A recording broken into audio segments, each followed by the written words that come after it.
샌드위치를 넉넉하게 준비했으니까 배고프신 분은 두개 먹어서 상관없어요.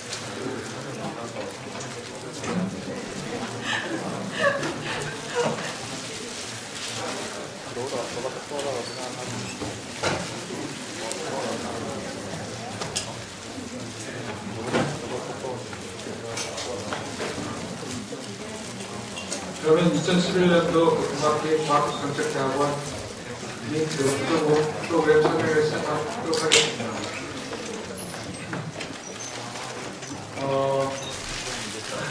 저희들의 그 공식적인 미션은 한 가지는 그 과학 정책을 하는 사람들, 실제적으로 하는 그 현장에서 뛰는 사람들을 키우는 게 있고요.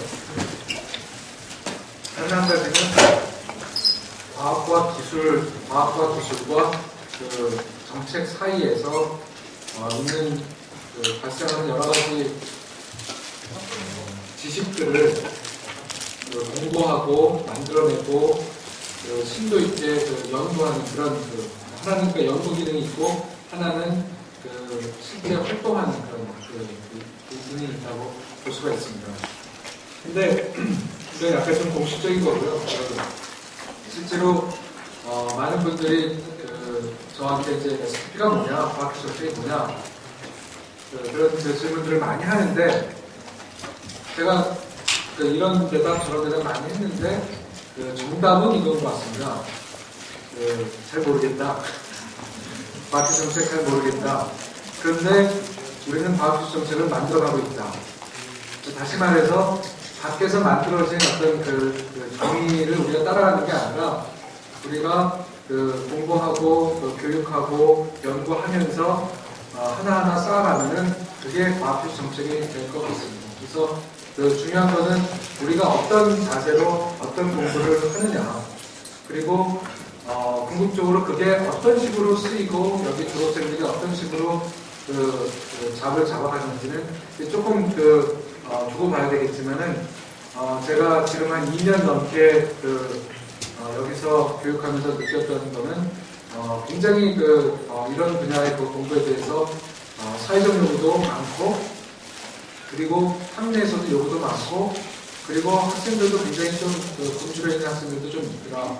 그래서 어떤 여러 가지 요구를 좋은 방향으로 이렇게 풀어나가면은 굉장히 좋은 프로그램을 만들 수 있겠다는 그런 생각이 듭니다. 그러니까 여기 와서 어떤 주어진 거를 따라가려고만 한다면은 굉장히 힘들고 어려울 것이고, 그 대신에 여기 와서 자기 어떤 그런 꿈을 펼치겠다, 새로운 걸 개척해내겠다, 그런 생각을 가지고 있으면은 여러 가지 면에서 좋을 거라고 생각합니다. 저는 정책 대학원도 그렇고 부전공도 어떻게 보면은 부전공은 그에 비해서는 조금 더 짜임이 있고 고리 부전공이니까 전공을 하고 거기에 대해서 조금 다른 추가적으로 한 거니까 부담이 좀 적을 수도 있을 텐데 그러니까 그래도 부전공도 아직도 우리가 처음 시작하는 단계이기 때문에 각자가 어떤 식으로 접근하는지, 그리고 뭔가 새로운 걸 찾아내면은 인턴이라든지 아니면 공부를 하다가 어떤 프로젝트를 해가지고 페이퍼를 쓰게 되거나 그러면은 그게 하나의 길이 돼가지고 우리가 나갈 수 있는 그런 방향이 되지 않을까 그런 생각을 하고 있습니다. 이게 전체적인 그런 얘기고요. 간략하게 또 우리가 걸어온 길을 말씀드리면은 2008년에 이런 프로그램을 만들자라는 얘기가 있어가지고 그게 대학 내에서 통과를 하고 2008년 가을에 신입생을 뽑고 그리고 2009년 봄학기에 처음으로 들어오게 된 거죠. 그 학생들이 1기는 4명이었고 그 뒤로 계속 조금씩 증가하는 그런 추세고요. 그리고 이번 봄에 박사과정 학생들을 새로 처음으로 뽑게 됐습니다. 그래서 박사과정하고 석사과정하고 그리고 또 질문을 많이 받는 것 중에 하나가 몇 명이나 뽑습니까? 그런 건데 실제로 이거는 학교에서 그 정해진 어떤 속도가 좀 있긴 있어요. 근데 매년 조금씩 바뀌거든요. 매년 조금씩 바뀌고, 그리고 굉장히 좋은 학생들이 있으면은 그 전체 학과장에 가가지고 요번에는 우리가 정말 더 많이 뽑겠다. 그러면 또 거기서 또 유도를 해가지고 또 많이 뽑을 수도 있고, 그리고 또 올해는 조금 그 지원자가 좀 풀이 좀 약하다 그러면 좀 적게 뽑을 수도 있고, 그런데 전반적으로 봐서 우리들이 그 한 해에 뽑을 수 있는 그 학생은 한 10명 내외라고 생각하시면 될 것 같습니다. 촉박 합쳐가지고. 그래서 어느 해는 석사 과정을 굉장히 많이 뽑고, 어느 해는 박사를 조금 뽑는다든지 그렇게 되는데, 아까 말씀드린 대로 이 숫자는 앞으로 계속 늘 것 같고, 그리고 우리가 그 약간 지금은 이제 어떻게 보면 일반 그 대학원 그 코스만 얘기를 하고 있는데, 파트타임으로 할 수 있는 그런 프로그램을 조금 더 개발을 해가지고 그렇게 되면은 우리가 그 학교 전체의 그 키우라든지 그런 거에 크게 구애받지 않고 조금 더 자유롭게 학생들을 트레이닝할 수 있을 것 같습니다. 그리고 그 밖에 그래서 이번 그 박사과정 들어온 학생들을 프레젠테이션 좀 있겠지만은 간단하게 말씀드리면 3명이 있는데, 그 중에 한 명은 이번에 글로벌 펠로우십이라고 그 연구재단에서 하는 굉장히 심한 펠로우십인데 그거를 받았고, 그 나머지 2분은 한 분은 항공우주연구소의 책임연구원이고, 한 분은 배터리의 책임연구원이신데 파트타임으로 지금 함께 공부하고 있습니다. 그리고 그 밖에 주목할 만한 그런 사안으로는 2009년에 존스 홉킨스 대학하고 MOU를 맺어가지고 서로 그 교육과 연구에 있어서 공동으로 하는 그런 거를 했고, 그거의 하나의 프로덕트로 올 봄에 대학원 수업으로 Science and the City라고 과학 도시를 연구하는 세미나 수업이 있는데, 거기에 텔레컨퍼런싱을 통해가지고 존스 홉킨스 대학의 교수님들이 강의도 해주셨습니다. 그리고 또한 미국의 워싱턴에 소재하고 있는 월드뱅크하고 MOU를 맺어가지고 인터내셔널 프로젝트에 우리가 관여를 하고, 지금 대학원생 중에 한 명이 거기 인턴으로 활약하고 있고요. 그리고 앞으로 아시겠지만은 후기 입학을 이번 달 말부터 받아가지고 다음 달에 면접을 할 거고요. 그리고 그러면 이제 올 가을부터 공부하는 사람들을 뽑게 되는 거고, 그리고 내년 봄에 입학할 사람들은 여름에 입시가 있게 될 것입니다. 그리고 간략하게 과학기정책대학원에 소속된 사람들을 소개해드리면은, 현재 전임으로 4분의 교수가 계시고요. 그리고 2분의 겸임 교수가 있고, 그리고 2분의 겸임 교수인데 조금 더 아주 적극적으로 참여하신 분이 있고, 그리고 7분의 겸임 교수는 주로 이공계에 소속되신 분으로서 우리 학생들이 지도가 필요하면은 가서 언제든지 조언을 받고 저희들한테 도움을 줄 수 있는 그런 분입니다. 그리고 사실 비지팅 프로페서들이 많은데, 비지팅 프로페서 중에 장관이라든지 국회의원이라든지 그런 분들을 그런 직을 했던 지금까지 사진 나왔던 김명적 장관님, 전 환경부 장관님 국회의원도 하셨는데, 그런 분들이 저희 비지팅 프로페서로 계시고, 그리고 그리고 여기서 이제 교육과 연구와 관련돼가지고 비지팅 프로페서들도 계십니다. 박민아 교수님하고 김현희 교수님 계시고요. 그리고 대학원생들에 대해서는 대학원생이 따로 소개를 해주실 겁니다.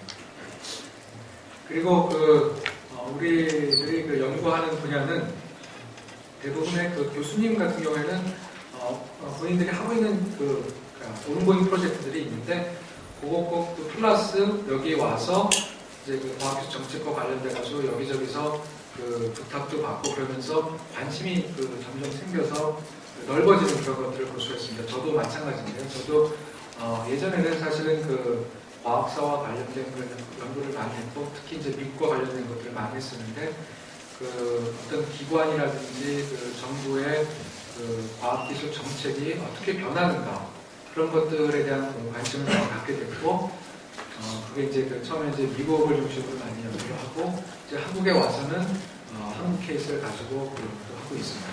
그리고 나머지 교수님들도 다 여기서 한국에 관련된 외국 것들을 주로 많이 하셨지만 그거를 그런 어떤 방법론이라든지 이론을 가지고 한국 케이스를 보고 연구를 하고 그래서 우리들이 많이 하고 있는 게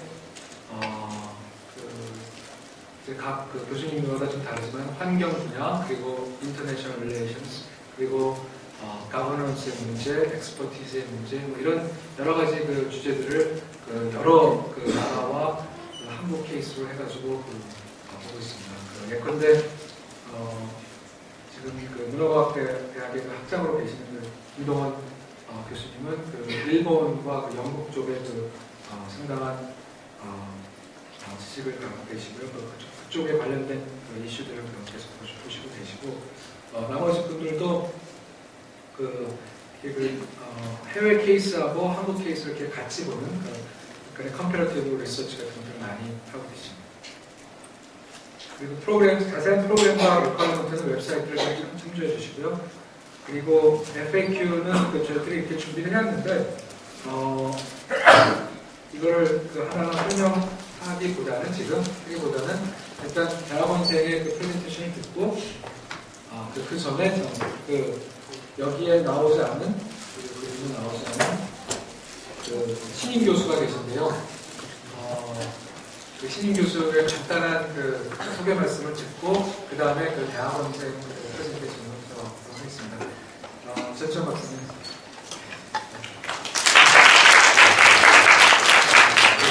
먼저 간략하게 인트로덕션을 드리면 아직 정식 부임을 안 받으셨고요. 5월 1일 날 며칠 안 남았는데 5월 1일 날 정식으로 부임하실 거고 현재는 막스 플랑크 독일에 있는 막스 플랑크 인스티튜트에서 포스닥을 하고 계시고 그 전에는 MIT에서 박사학위를 하셨습니다.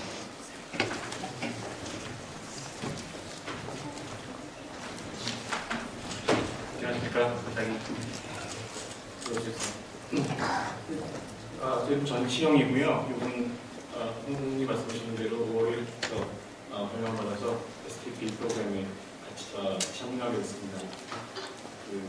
다른 선생님들 소개해 웹사이트에 올라가기 전이지 아직 없기 때문에 간략하게만 제 소개를 하고 제 연구 분야 조금만 말씀드리겠습니다. 학부에서는 이제 공대를 다녀서 이제 전기전자 공부를 했었는데 학부를 마치고서 대학원 진학하면서 이제 과학사, 과학철학 과정에 관심을 가져서 공부를 했고 그 박사 과정은 MIT에 있는 STS 프로그램, Science, Technology and Society라고 부르는 프로그램에서 과학기술학을 공부했습니다. 그걸 공부해서 작년에 박사 과정 끝냈고 교수님들 지금 이제 박사학위 과정 연구원으로 1년 동안 베를린에서 지내고 있습니다. 박사 과정에서 했던 연구는 항공기 조종사에 대한 보시면 항공기 조종사들을 선발하고 훈련하고 테스트하기 위한 여러 가지 과학적 지식들 또 엔지니어링 프랙티스들 또 측정 방법들 이런 것들이 어떻게 연구되고 개발되었는지 그런 것들이 또 실제 전쟁의 수행이나 그 이후에 과학 분야들의 성장에 새로운 분야들의 발전에 어떤 영향을 미쳤는지 이런 것들을 2차 대전 무렵부터 해서 1960년대 그거 연구를 했고요.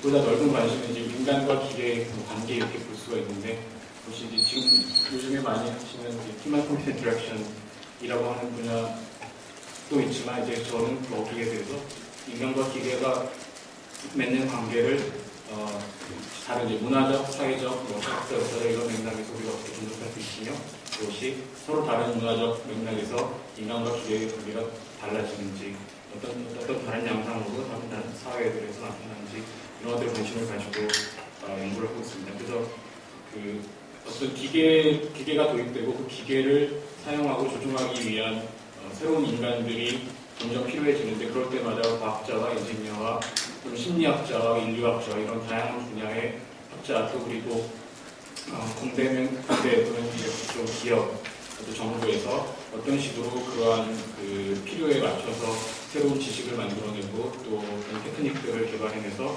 그 기계를 다루고 조종하기 위한 어떤 새로운 그 인간에 대한 지식 그리고 이제 그런 사람들을 실제로 뽑아내고 활용하기 위한 프랙티스들을 어떻게 찾아내는지에 대해서 관심을 가지고 있습니다. 현재 이제 제가 독일에서 지금 막 연구하고 있는 그 세부 주제 중에 하나는 1990년대 이후에 여러 가지 엔지니어링 분야 그리고 또 일부 또 패션 인더스트리에서도 그렇고 또 뭐 항공 그다음에 기계 그다음에 기타 여러 가지 프로덕트 디자인하는 쪽에서 사람들의 어떤 신체 계측을 하기 위한 굉장히 다양한 프로젝트를 진행하고 있습니다. 그래서 각 미국이면 미국, 유럽의 각국, 그다음에 이제 한국도 포함이고요.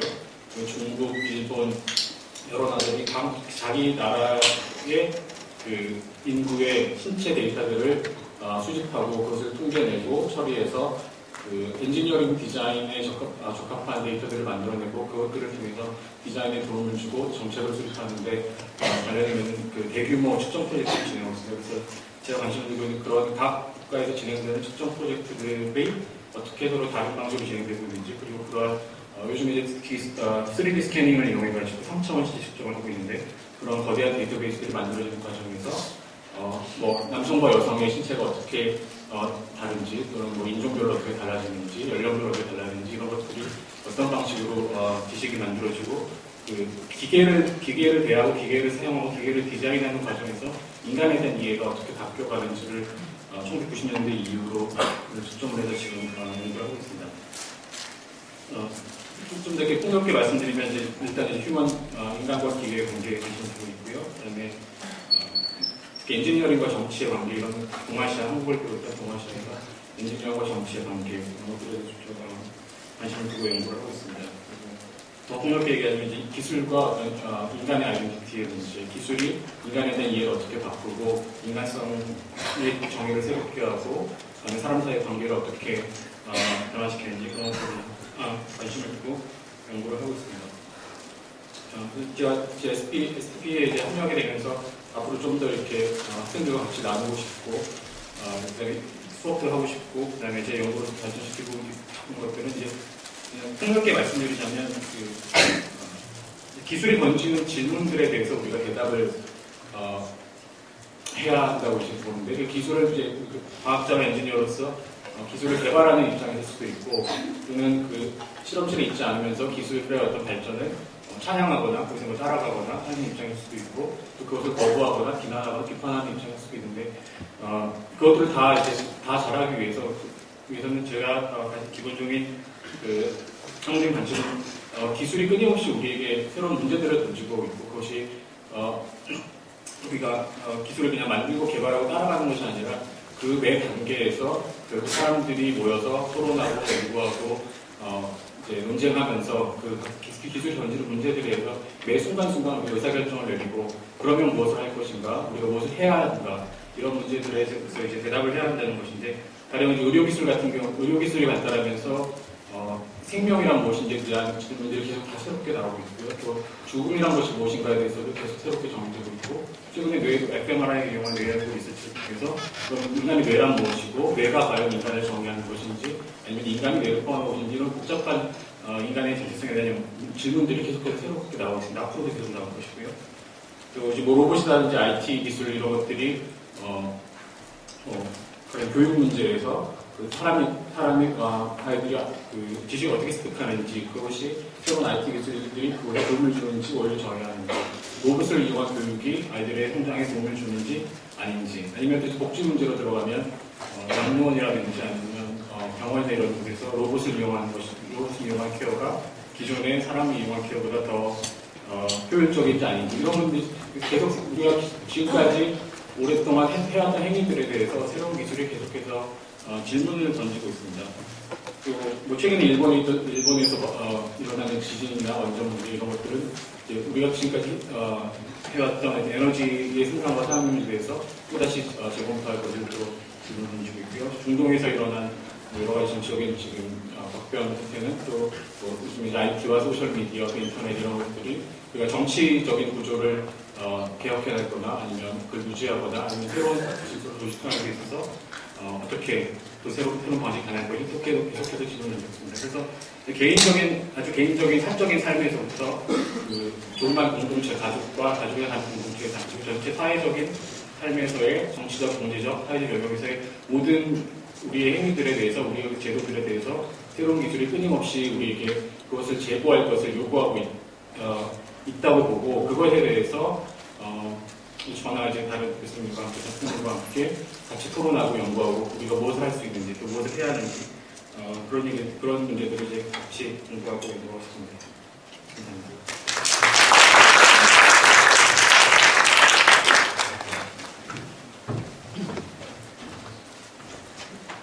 전시영 박사님 그 연구 주제에 관심 있는 분들은 그 수업을 들을 때 STP에 들어오시면 가깝게 볼 수 있을 것 같습니다. 그리고 그 앞으로 그러니까 진행은 그러니까 대학원 프로그램에 대해서는 대학원생이 주로 많이 설명을 하고 그리고 그 부전공 프로그램에 대해서는 또 부전공에 있는 학생이 질문을 하고 그러니까 그 프레젠테이션을 하고 그런 다음에 그 전체 질문은 그 김지영 교수님하고 제가 같이 받도록 하겠습니다.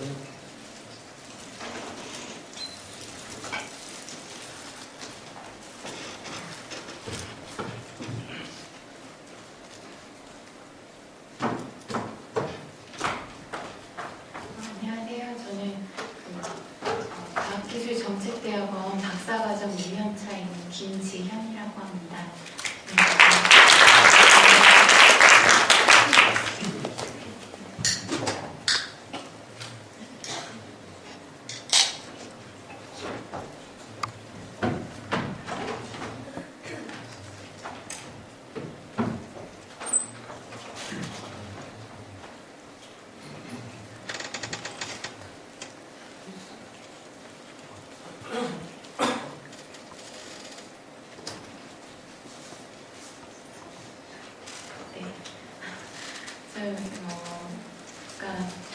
저희 학과에 대한 그런 어떤 대략적인 설명은 교수님으로부터 들으셨고, 그런데 이제 저희 학생 카이스트 STP에는 어떤 학생들이 있고, 어떤 연구를 하고 있고, 어떤 생활을 하고 있을까 이런 좀 그런 사소한 그런 궁금증을 제가 풀어드리기 위해서 이제 발표를 준비했고요.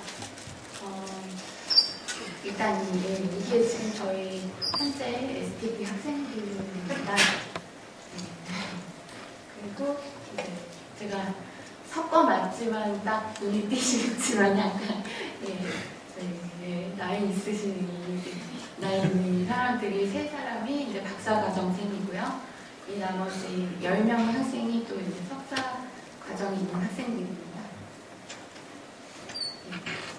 저희 구성을 보면은 3명의 그 박사과정생이 있는데 저를 제외하고 두 분께서는 전자통신연구원, 그 다음에 항공우주연구원에 재직 중이시면서 이제 수업을 듣고 논문을 쓰시는 그런 파트타임 학생이시고요. 그 다음에 석사과정생에는 총 10명의 학생이 있는데 지금 아까 교수님이 말씀하셨듯이 한 명의 학생은 지금 이제 미국 월드뱅크에 가서 인턴을 하면서 거기서 또 석사 논문 연구를 하고 있습니다. 그래서 그렇고 이제 이공계 출신이 대부분이거든요. 그래서 여기서 보시다시피 이렇게 다양한 분야에서 학부 전공을 하고 석사 학위를 받고 이제 온 학생들이 많고요. 그 중에 한 분만 이제 학부 때 경제학을 전공을 했는데 석사를 전산학을 전공을 하고 이렇게 하신 분이 계시고요. 앞으로는 인문사회학을 전공하고도 저희 STP에 오시는 학생이 있지 않을까 그렇게 기대를 하고 있습니다. 그리고 이제 그 학부 출신 학교 구성을 보면은 약 40%의 학생이 카이스트가 아닌 이제 타 대학에서 온 학생들이 있고요. 그다음에 이제 전체 학생들의 한 40%가 다른 전공, 그러니까 다른 분야에서 이제 석사학위를 받고 온 학생들입니다. 지금 석사 과정에 10명의 학생이 있는데 그 중에 이제 3명의 학생이 벌써, 그러니까 3명의 학생도 다른 분야에서 석사를 받고 STP에서 다시 석사를 하는 그런 케이스입니다. 그래서 학생들의 그 카이스트 STP 지원 동기는 이제 많이 다양하지만 대략 정리를 해보면 이제 보통 인문사회학에 관심을 갖고 있다가 이제 그것과 전공을 연계를 시켜서 발전을 시키려고 카이스트 STP에 오는 사람도 있고 아니면은 이제 이공계 분야에서 연구를 하다가 어떤 정책적인 그러니까 자기 아이디어가 있고 자기가 그거를 해보고 싶다고 생각을 해서 이렇게 진학을 한 사람도 있고요.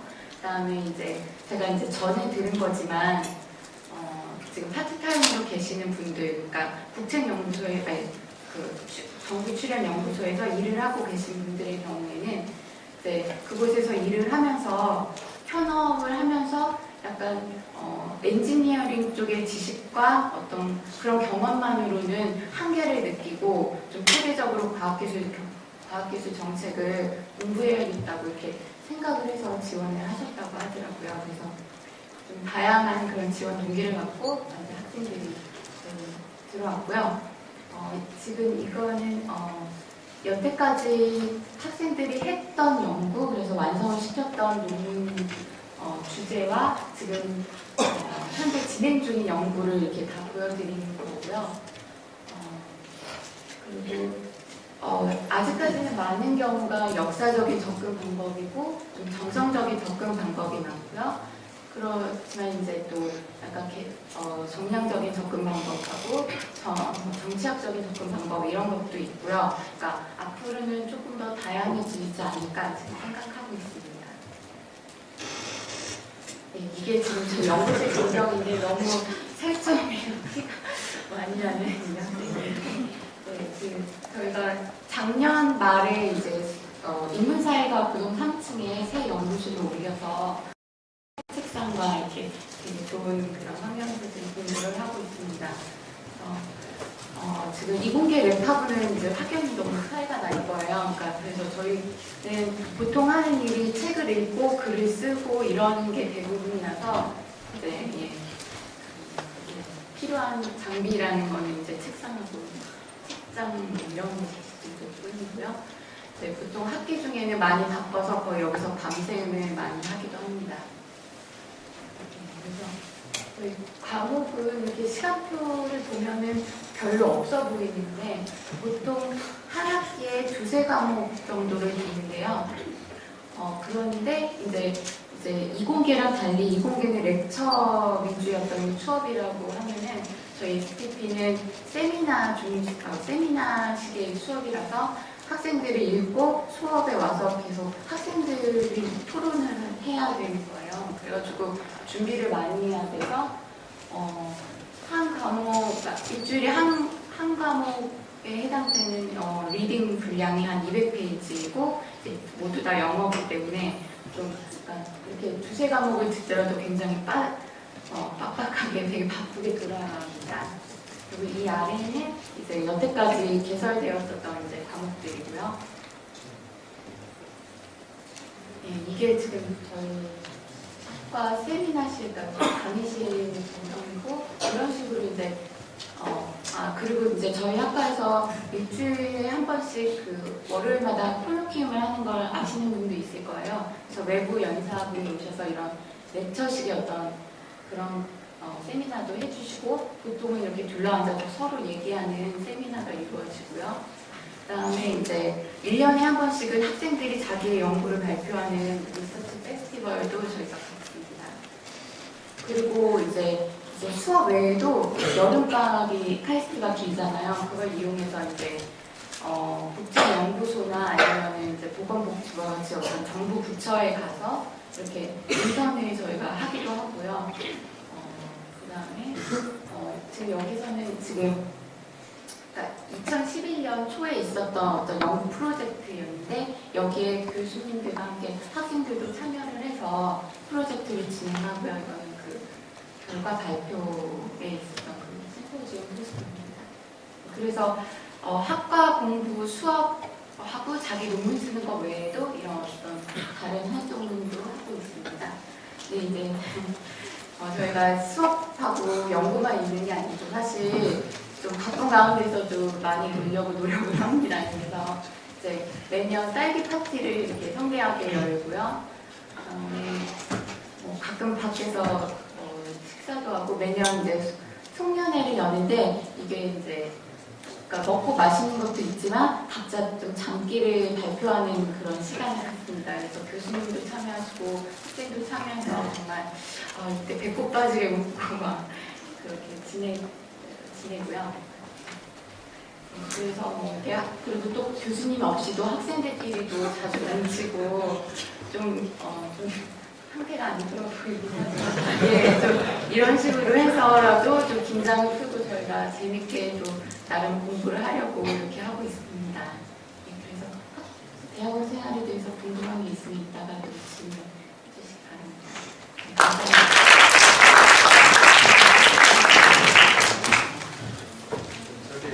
다음으로 학부 구성본 가기 전에 대학원생 중에서 그 외국인이 한 분 계시거든요. 그래서 포항 베트남에서 오신 분인데 그 학부는 카이스트에서 나왔고 이번에 석사 들어왔습니다.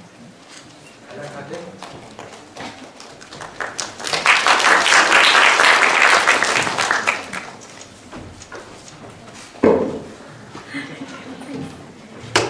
Okay, so the reason why I'm standing here and saying something is because I'm the only foreign student here in STP, and because and my name is Huong, and I'm from Vietnam. This is my first semester as master candidate in STP, and actually I'm quite new to the department too. So I just want to tell my reason why I decided to be here in STP. So in 2010, I graduated from biology department at KAIST, and I still remember like in 2000, before 2007, before coming to KAIST and Korea, I didn't know much about Korea, and of course I heard about like LG or Samsung or like Hyundai. But anyway, most of the information I got it from Korean drama and movies. And I remember that eventually there's always someone who died because of nose bleeding or disease or something.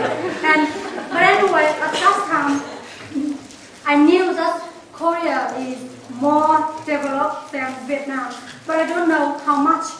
And spending 4 years here in KAIST, I know how much Korea is more developed than Vietnam, but I still don't know why. And that's the reason why I want to be here. I want to learn something. And it's just like I always wonder why a developed country become developed. And I think after 4 months being here as a master candidate, I think I was right. I learned a lot of things here. Some is difficult and some is very, very difficult. But anyway, it's very interesting to be here, to be here and learning something new every day. And I don't know if people say that before, but being a small department have its own advantage, and having a few students doesn't mean that you don't have outstanding professor. And it's just like when you in STP, you have a lot of care from professor, and you can come and visit professor whenever you need help. And that's because you have only few students, maybe, but this is my own idea. And this is my first semester and I haven't specified my major yet, but I really want to learn something and I want to do something related to developing countries. And I also want to learn about Korean case too. And because Professor Park gave me only 3 minutes, so I think I have to stop here. But anyway, I hope you guys have fun and consider having minor in SPP or like graduate program in SPP in the future and one of the choice. Thanks.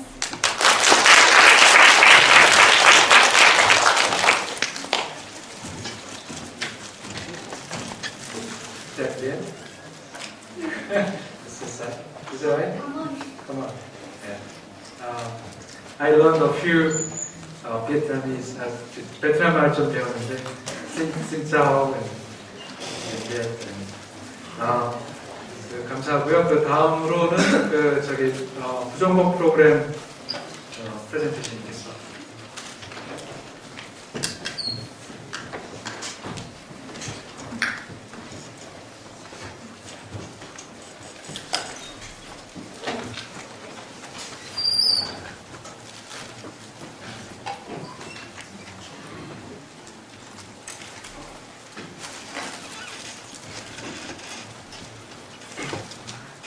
네, 안녕하세요. 저는 이번 과학기술 정책 부전공 프로그램을 설명하게 된 학부 공부학번의 최성원이라고 합니다. 네. 이 발표를 통해서 여러분을 만나게 되니 정말로 영광이라고 생각합니다. 그래서 정책대학원에 대해서 박홍순 교수님께서 이미 앞에서 잘 말씀을 해주셨는데 기본적으로 부전공 프로그램도 배우고 있는 거나 목표하는 바는 굉장히 대학원에서 하는 것과 비슷하다고 생각하고 있습니다. 이미 여기 앉아 계신 분들 중에 여러분들께서는 인문사회과학부에서 오퍼하고 있는 여러 과목들, 이 SPP와 관련된 많은 과목들이 이미 수강하신 분들도 계실 텐데, 부전공 프로그램은 그런 것들을 좀 더 체계적이고 좀 더 집중해서 들을 수 있도록 도와주는 프로그램이라고 생각하시면 좀 더 쉽게 접근하실 수 있을 것 같습니다.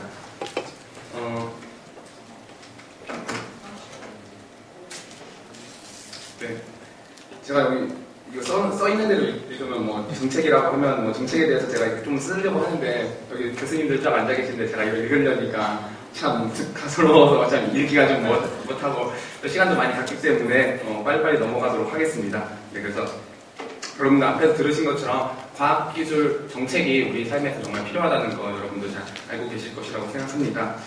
그런데 왜 이 하필이면 이 부전공 프로그램입니까? 라는 질문을 좀 던져봅니다. 여러분들이 제가 왜 이 부전공 프로그램을 선택하게 됐는지 좀 궁금해 하실 수도 있을 것 같아서 좀 얘기를 드리려고 합니다. 저는 1학년 1학기 때 여기 앉아 계신 박홍순 교수님의 수업을 듣게 됐습니다. 굉장히 좀 재밌게 들었었는데 들으면서 하게 된 생각이 내가 좋아하는 과학만 하기에는 내 인생이 조금 아쉽구나. 여기 앉아 계신 분들 중에 많으신 분들이 그런 생각을 해보셨을지 모르겠는데 그런 생각을 하셨다면은 이런 부전공 프로그램을 통해서 여러분들이 다른 것들에 대해서 좀 더 체계적으로 공부할 수 있는 기회를 가지실 수 있을 것 같습니다. 그래서 다양한 이유도 있겠지만 여러분들의 전공 그것만 배우는 것이 아니라 좀 다른 것들도 한번 옆을 봐가면서 같이 공부할 수 있어서 되게 좋은 프로그램이라고 생각을 하고 있습니다. 네, 여기서 카이스트 다니면 한 번쯤 던져볼 질문들이 있습니다. 예, 여기 쭉 나오는 언론에서 계속 나오는 노벨상이 안 나오는 까닭은, 그 다음에 과학은 정치의 반대말, 여기 쭉 해서 이런 여러 가지 질문들이 나오고 있는데요. 여러분들 한 번쯤은 이런 질문에 대해서 한번 질문을 스스로 던져보신 적이 있었을 겁니다. 근데 이런 질문에 대해서 여러분들이 그냥 좀 생각하다가 그냥 맞는 수준이 아니라 여러분들이 정말로 이 질문에 대해서 좀 더 진지하고 좀 더 대답해보고 싶은 열정이 가지고 계시다면 여러분들이 이런 부전공 프로그램에서 제공하는 수업들을 들으시면 좀 더 체계적으로 이런 질문들에 대해서 하실 수 있게 되실 것입니다. 아직 제가 그렇게 됐다는 건 아니고요. 많이 부족합니다.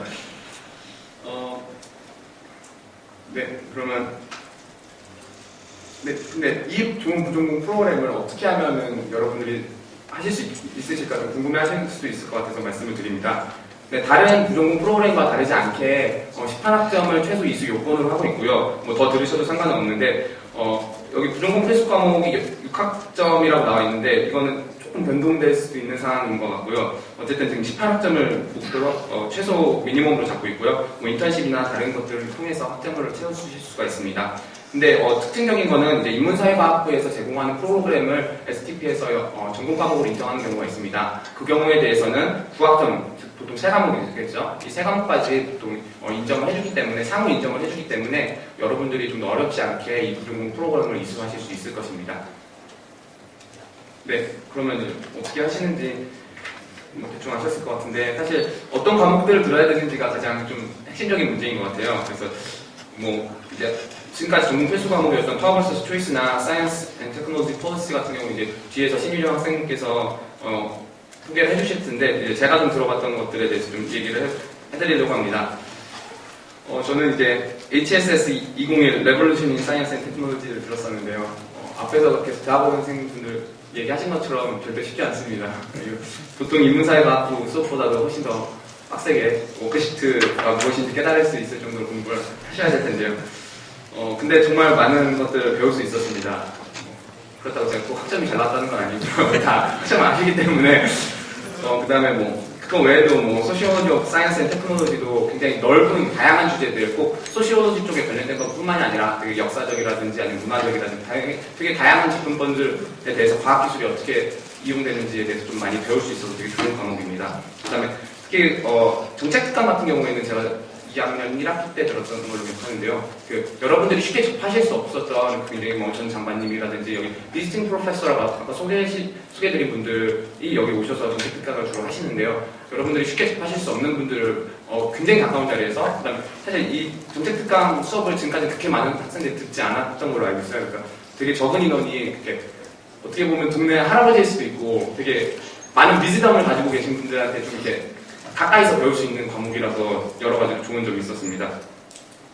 네, 과학기술 정책 사례 연구도 좋았던 점은 이제 한국어 수업이었던 게 정말 제가 카이스트 와서 처음으로 한국어 수업을 들었던 것 같은데, 네, 뭐 그래서 원자력에 대해서 좀 깊이 있게 여러 가지 좀 배울 수 있었던 과목입니다.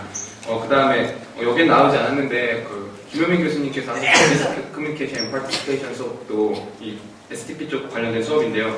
그것도 상당히 읽을 거리가 많기는 한데 정말 신선했던 것 같습니다. 네, 그 다음에 다른 과목들에 대해서는 여기 뒤에 오시는 신희정 학생께서 소개해 주실 것이라고 하겠습니다. 감사합니다.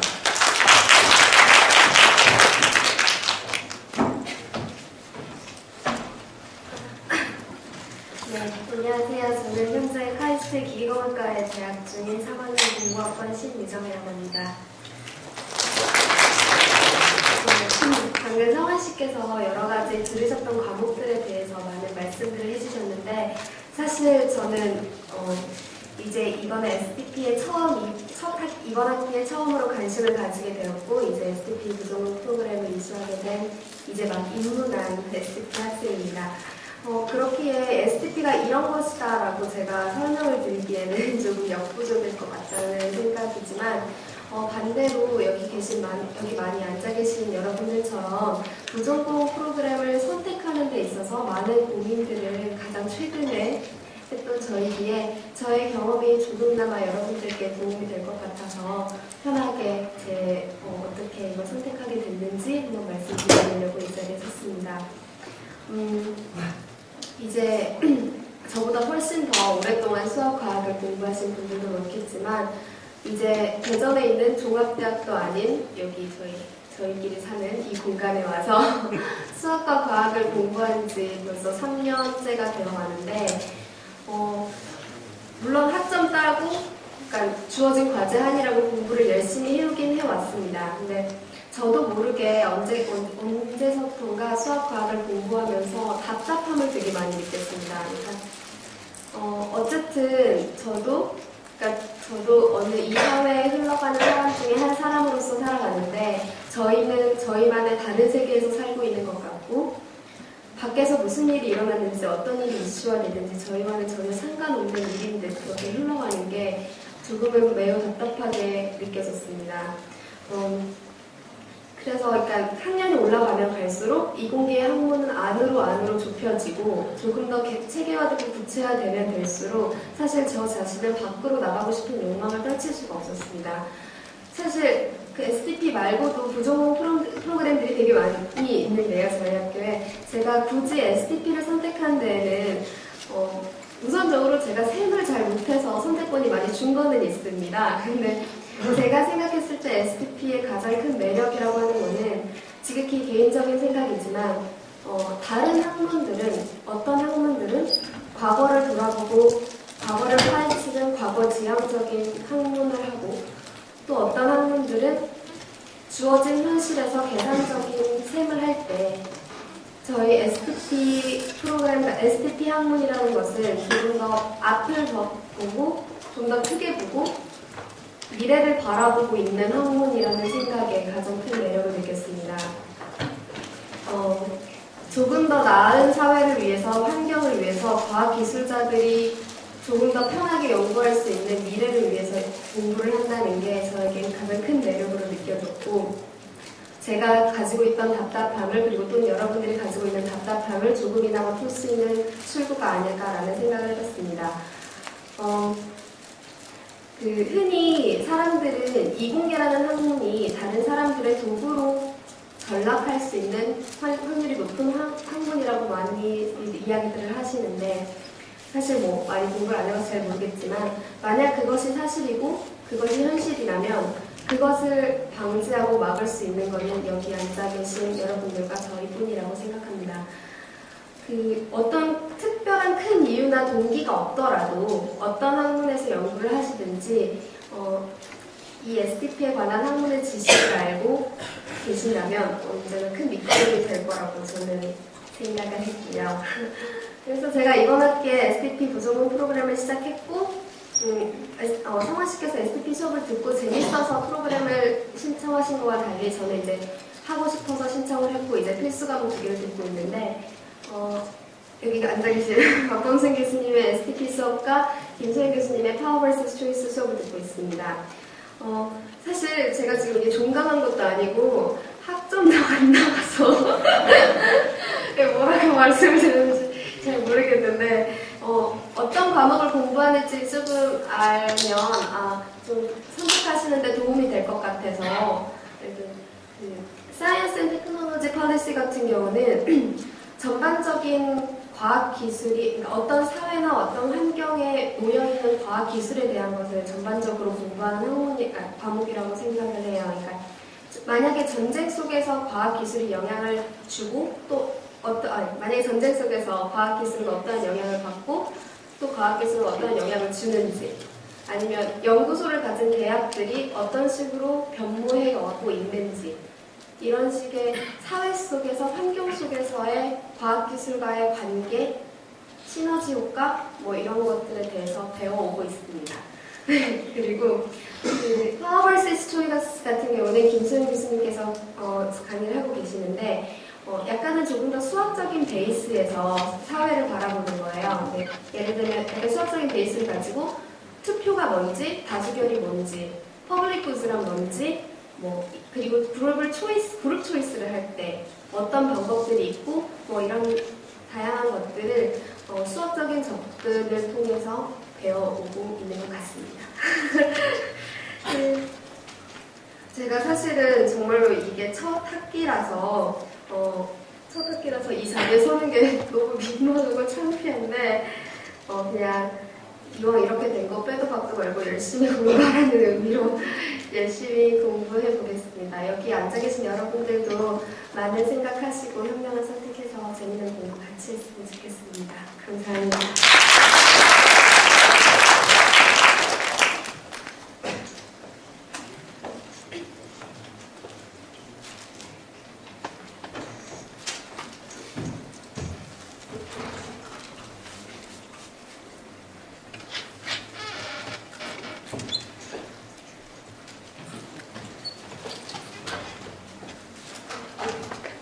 안녕하세요. 저는 현재 4학년 산업및 시스템공학과 재학 중인 서지민이고요. 저는 지금 부전공 프로그램 이수 중인데 앞에 학생들과 조금 다르게 저는 이제 지원 동기와 함께 현재 제가 어떤 공부를 하고 싶은지 설명을 드리려고 해요. 이제 저도 그냥 인문사회 과목 중에서 이제 박범수 교수님 수업을 듣게 됐다가 되게 재미있어서 이렇게 부전공 지원하게 됐고요. 사실 그때 부전공 할까 말까 고민하다가 제가 좀 인문학을 좋아해서 한번 인문학을 부전공해도 대학생활의 추억이 아닐까 해서 지원하게 됐었어요. 이제 그러다가 조금씩 이제 미래에 뭐가 되고 싶은가 이런 걸 생각하면서 과학기술 정책 쪽으로 마인드가 잡혀갔고 현재는 저는 식품 쪽에 관심이 있는데요. 그러니까 예를 들어 요즘 식품의 투명성 이런 거에 대해 사람들의 관심이 많아지고 있잖아요.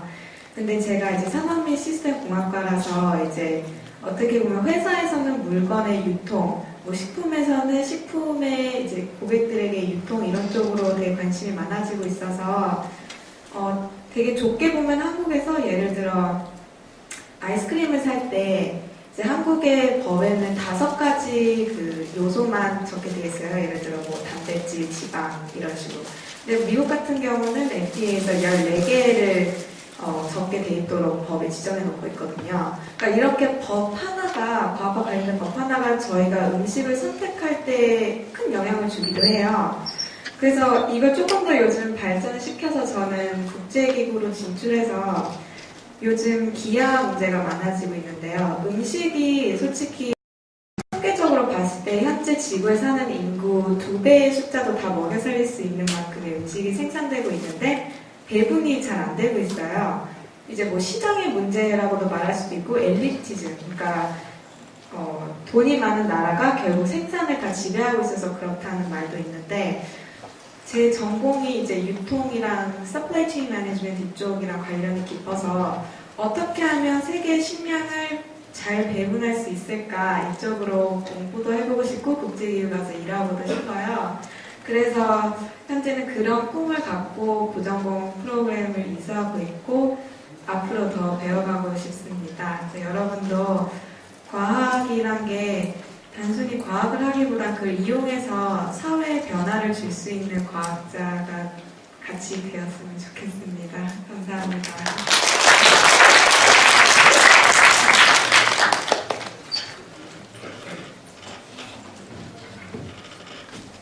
학생들이 너무 발표를 잘 해주셔가지고 여러 가지 소개 안내 책자 좀 많이 바꿔야 될 것 같아요. 오늘 발표된 거를 바탕으로 해서. 지금은 시간이 조금 지났는데 질의응답 시간을 갖도록 하겠습니다. 부전공 프로그램이나 아니면 대학원 프로그램에 대해서 질문 있으신 분은 손을 들고 질문해 주시면 되고요. 마이크가 여기서 왔다 갔다 하니까 대학원 프로그램은 제가 대답을 할 거고 부전공 프로그램은 문제 해주시면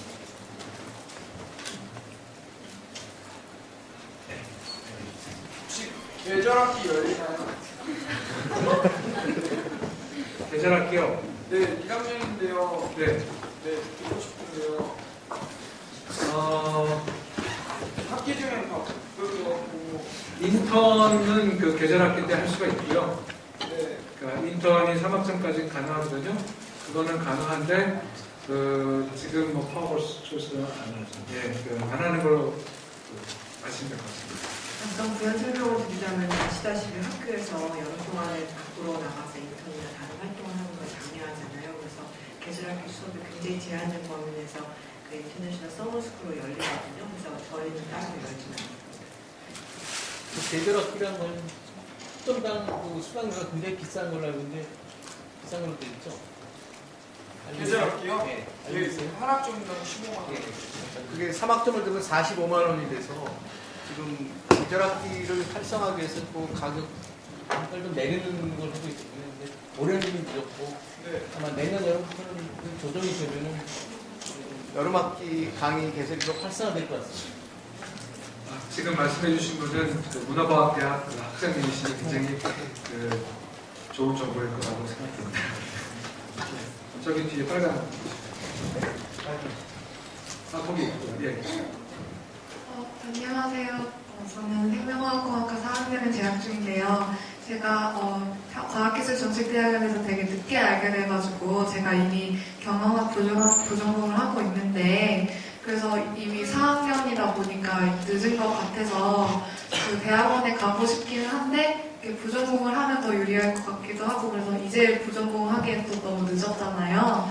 그래서 이제 학부 때 부전공을 하지 않아도 대학원을 진학하는데 딱 큰 문제가 없는지 아니면 어떻게 대학원을 준비해야 되는지 궁금합니다. 네, 그 훌륭한 부전공을 하고 계시고요. 경영학 부전공 굉장히 잘하시면 나중에 와서 도움이 많이 될 것 같고, 그리고 아직 시간이 있으니까 그 가을 학기에 과목을 몇 개 더 들으면 되는 걸로 저는 생각합니다.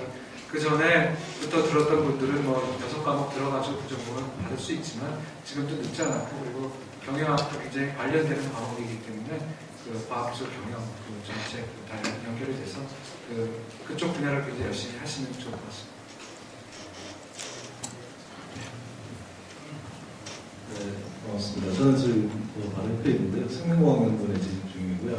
그래서 아까 보니까 파트타임이 있더라고요. 아마 저는 이제 풀타임은 좀 쉽지는 않을 것 같고, 그 파트타임은 어떻게 운영이 되고, 혹시 또 이런 다 해당되겠지만, 펠로십은 어떻게 지금 되는지, 그들하고 그 파타임 학생에 관련돼가지고는 그 펠로십이 사실 특별히 없고요. 근데 앞으로 이제 그 국가적인 어떤 그 프로그램 같은 거를 우리가 만약에 따오면은 그런 분들을 위해서 그 특별 프로그램을 만들어가지고 지원할 수 있는 그런 거를 생각 중에 있고, 아마도 이제 앞으로 장기적으로 과학기술정책대학원이 카이스트 제2 캠퍼스가 세종시에 생기면은 거기서 중요한 역할을 하게 될 것 같거든요. 그래서 그렇게 되면은 그런 프로그램들이 더 강화될 거고, 그러면은 뭔가 그런 지원 프로그램들도 생기지 않을까라는 생각이 들고 있고요. 그리고 파트타임 학생들은 지금까지 박수장씨 가셨나요? 네, 지금 두 분 계신데 그러니까 주경야독 하신 편이거든요. 근데 그 과목들이 그냥 평일에 있기 때문에 그러니까 일주일에 하루를 1차를 내가지고 반은 월요일에 가고 반은 금요일에 간다 이런 식으로 하고, 여러 가지 액티비티들은 이제 저녁 때 할 수 있는 거 하고 그러고 있습니다. 그래서 중요한 거는 이제 그쪽 소속 기관에서 그걸 어느 정도나 서포트하고 이해하느냐가 중요한데, 지금까지 경험으로 봐서는 그분들이 굉장히 좋은 서포트를 받고 있다 그런 말씀을 하고 계시는데, 개인적으로는 굉장히 힘드시죠. 근데 저희 경험으로 봐서는 같이 수업을 하는데 워낙에 경험이 많다 보니까 여러 가지 공부는 많이 안 하셨어도 경험이 많다 보니까 대학원 수업에 굉장히 도움을 많이 주시더라고요. 그래서 굉장히 시너지 효과 같은 것들이 있는 것 같다 이런 말씀을 드리고 싶습니다.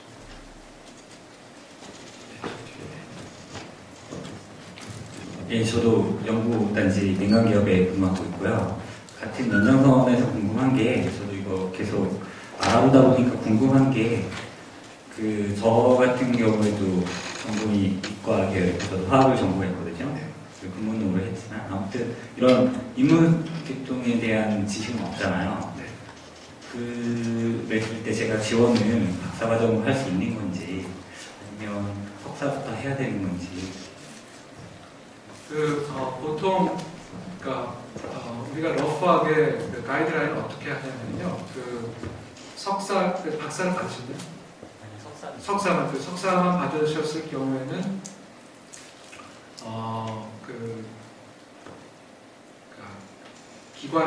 기관이나 기업에서 오랫동안 근무를 해서 어떤 지식이 쌓인 경우 한 5년에서 7년 그 이상 이렇게 했다면은 박사과정으로 바로 하는 것도 지금 고려를 박사과정 바로 진학하는 것도 고려를 하는데, 그렇지 않고 그냥 이공계만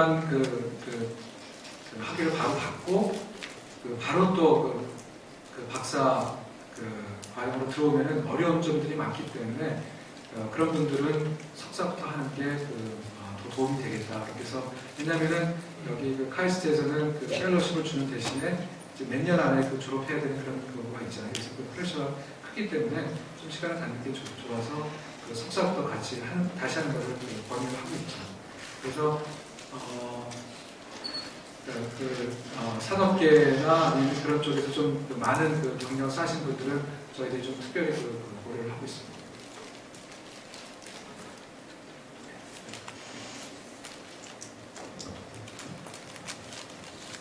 네, 저는 중앙대학교 화학과 지금 졸업 앞두고 있습니다.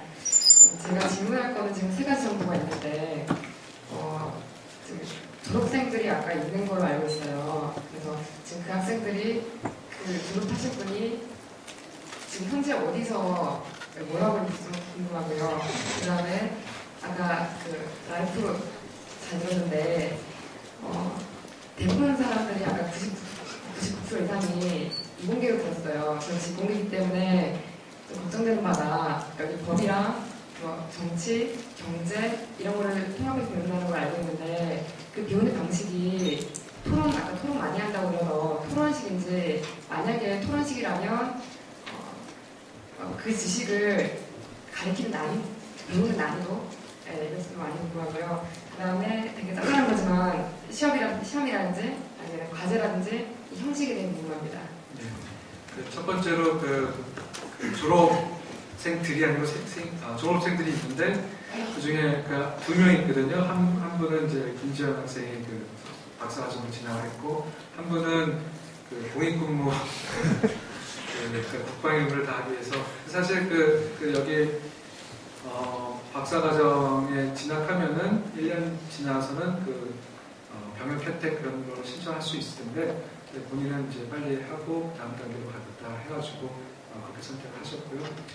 그리고 난이도와 관련돼서는 저희들이 거의 모든 학생들이 배경 지식이 많지 않기 때문에 난이도는 거의 많이 낮춘 상황인데 난이도는 낮췄지만 분량은 조금 많은 편이라 가지고 프레셔는 조금 있는 편이죠. 그러니까 다른 데에서 학부 때 많이 했었을 만한 그런 것들을 그냥 좀 약간 압축적으로 하고 그래가지고 우리가 일종의 브리칭 프로그램으로 들어오기 전에 프리세미나라고 해가지고 기본적인 독서를 좀 합니다. 그래서 여러 분야에서 과학기술과 관련된 여러 가지 이슈에 관련돼서 한 과목들 책을 읽고 토론하는 그런 습관 같은 거 그리고 그런 것도 좀 배우고 들어와서는 근데 걱정을 특별히 안 하셔도 될 것이 들어와서 그냥 열심히 하면은 그것과 관련된 것들은 또 찾아가면서 또 배우게 되고 그렇기 때문에 그리고 또 연구하다가 또 배우고 그래서 모든 거를 다 완전히 마스터를 한 다음에 여기 오는 게 아니라 하면서 같이 한다고 이렇게 생각하시면 될 것 같습니다. 그리고 세 번째 게 시험. 네. 그거는 이제 수업을 진행하시는 선생님에 따라 가지고 세미나를 리서치 페이퍼를 쓰게 하는 선생님도 있고 그리고 간단하게 주관식 에세이 쓰게 하는 시험을 보는 선생님도 있고 텀 페이퍼도 리서치를 강조하는 수업도 있고 그렇지 않고 왜 문헌 조사 같은 거 있죠. 리터러처 리뷰를 하는 수업도 있고 여러 가지 다양하게 있습니다. 제가 잠깐 좀 이렇게 부연 설명을 다시 드리자면 첫 번째 질문은 이렇게 우리 프로그램을 나왔을 때 전망이 어떤가 그런 거잖아요. 지금 굉장히 어린 프로그램이기 때문에 지금 졸업생이 없으면은 제가 최근에 여기 이공계 국제기구 진출 관련한 포럼을 했을 때 놀란 게 학부생들을 위해 가지고 원래 그거를 준비했었는데 그날 온 분들이 대부분 박사과정생들이 질문을 많이 했어요. 그래서 그게 보니까 우리나라 워낙 고학력 실험이 많아서 그런지 모르겠는데 저희가 생각하는 건 아까 STP 미션에 나왔던 것처럼 공부한 학생들도 기여되지만 또 여기 연구원들 많잖아요. STP나 캐스트나 이런 데 가서 실제 정책 연구를 할 수 있는 사람들은 석사 정도 졸업해도 되고 그리고 또 장기적으로 아까 서진 학생처럼 저희가 이제 카이스트에 굉장히 외국 학교 출신 학생들이 많아요. 그래서 이 학생들은 조금 글로벌 마인드가 있어서 그 학생들을 위해 가지고 좀 국제기구에 진출해서 한국의 경험을 살려가지고 이런 수요가 되게 많고 저희 월드뱅크 프로젝트 그런 거잖아요. 카이스트나 이런 과학기술 이제 한국 경험을 적용하는 거. 그래서 진로가 이제 좀 있으면 굉장히 다양해질 것 같고 그리고 마지막으로 세미나 수업들이 대부분 이렇게 약간 정성적인 방법을 많이 하는데 저 같은 경우는 작년까지는 그렇게 했다가 올해부터는 지금 이제 개량적인 통계 이런 거를 시작을 했거든요. 그래서 저는 주로 시험을 많이 봐요. 그래서 이게 그것도 많이 이제 방법론적으로 또 다양한 것 같습니다. 그 약간 좀 더 그 부연 설명을 또 좀 드리면은 저희가 지금 그 교수가 4명 정도라고 했는데 그 4명이 약간 좀 다른 필드를 레프레젠트하고 있고 근데 그 앞으로 그 목표가 그리고 또 그 학교에서 또 그 얘기하는 게 적어도 그 테니어 트랙으로 한 10명 정도는 돼야 되지 않을까. 그게 한꺼번에 그 이루어질 것 같지는 않고 그 차근차근 이루어질 텐데 그 과정에 이제 여러 그 비지팅 프로페서나 뭐 이런 그 분들이 같이 이렇게 움직이고 해가지고 그 앞으로 그 예를 들면은 그 공공행정, 퍼블릭 애드미니스트레이션이라든지 뭐 이런 분야들을 더 그 강화를 하면은 그런 분야들은 조금 더 다른 어프로치를 할 거라고 생각을 하고 있습니다. 그래서 앞으로 우리 그런 그 정도 사이즈를 생각하시면 될 것 같습니다. 그래서 한 10명 정도 코어 패컬티가 있고 마찬가지로 한 10명 정도가 그 같이 이렇게 움직이는 그러니까 20명 정도 그러면은 이제 그 대학원 그 수도 훨씬 더 많이 그 늘게 되는 그런 상황이 될 것 같습니다. 뭐 욕심일지 모르겠는데요. 원래 저도 지금 저도 정책을 하고 있어요. 정책을 하고 있는데 이제 교사 수업이라고 할까요? 사실 그 MOT하고 그다음에 이제 테크니컬 밸류에이션을 저보고 물론 제가 뭐 다 듣지는 못하겠지만 그런 어떤 교차 수업에 하실 혹시 프로그램을 생각하고 있는 게 있으신지 좀 궁금해서 그렇죠. 예, 일단 카이스트에 입학하시면은 STP의 그 필수 과목들이 있거든요. 그걸 이수하고 나서는 선택 과목은 그 지도 교수가 이제 오케이만 하면은 그 경영대학원이나 뭐 그 MOT나 뭐 아니면 뭐 그 원자력공학과나 이런 데 아무데나 가서 그 들어도 됩니다. 그러니까 거기 보면은 이제 웹사이트 보면 몇 학점까지가 필수로 되어 있는데 그러니까 다시 말해서 기본적인 것만 듣고 나서는 자기한테 맞는 거를 디자인해가지고 추구하면 된다는 그런 뜻입니다. 그 MOT 같은 거 하면 굉장히 좋죠, 같이.